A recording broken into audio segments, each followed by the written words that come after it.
ఈ వీడియోలో నారా రోహిత్ గారి గురించి విందాం. నారా రోహిత్ గారు హీరోగానే కాదు, నిర్మాతలోనూ మంచి అభిరుచితో సినిమాలు తీస్తున్నారు. తొలి సినిమా 'బాణం' పెద్ద హిట్ అయినా మాస్ మసాలా వైపు వెళ్లకుండా సోలోగా సొంత బాట పట్టినారు. 'సుందరకాండ్'లో సరికొత్త లుక్తో రాబోతున్నారు. ఈ సందర్భంగా వారి విశేషాలు: ఊటీ కాన్వెంట్లో చదివేటప్పుడు డ్రమ్స్ నేర్చుకున్నారట. తన గొంతు బావుందని 'స్వామి రారా' సినిమాకి ప్రెజెంటేషన్ ఇచ్చారు. 'సావిత్రి' సినిమాలో రాత రాసినోడు సరదా పాటకి పాడారు.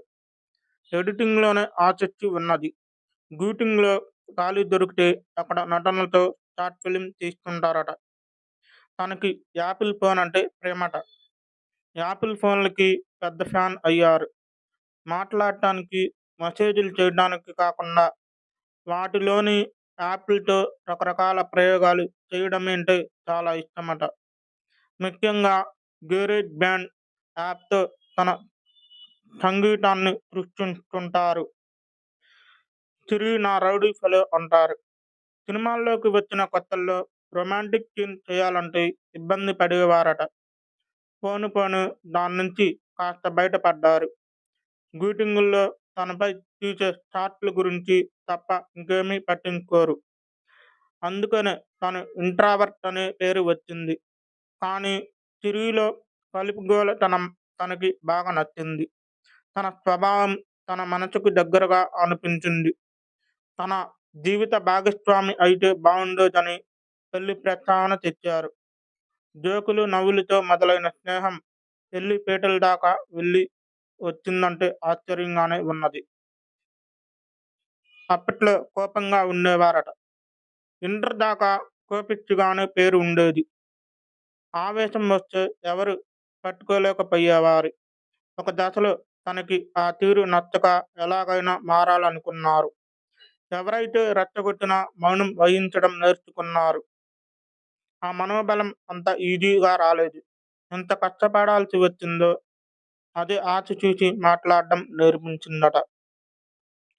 వారి నాన్నగారి కల: సినిమా హీరోగా తాను ఆస్వాదిస్తున్న ఈ గ్లామర్ జీవితం వారిది కాదట. తన నాన్నగారైన రామ్మూర్తి నాయుడు గారిది. తను కాలేజీలో చదివేటప్పుడు నాటకాలు వేసేవారట. ఇంటర్లో ఉన్నప్పుడే తనని అడిగారు. కానీ మొదట కుదరదని ఇంజనీరింగ్ ముగించాకే ఓకే చెప్పారు.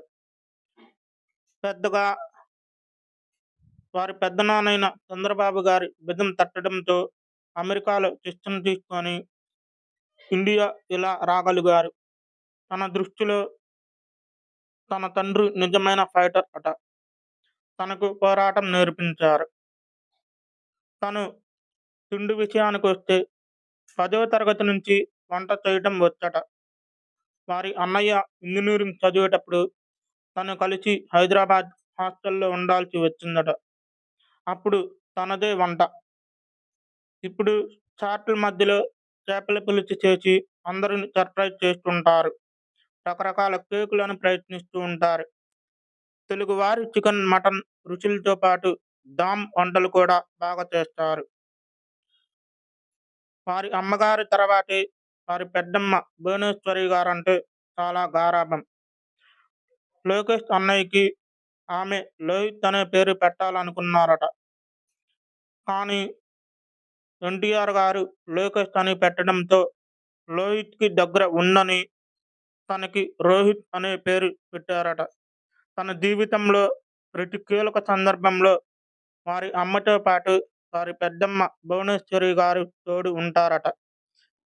ఇది ఫ్రెండ్స్ నారా రోహిత్ గారి బయోగ్రఫీ. వారి గురించి మీ అభిప్రాయాన్ని తెలియచేయండి. Please subscribe my channel.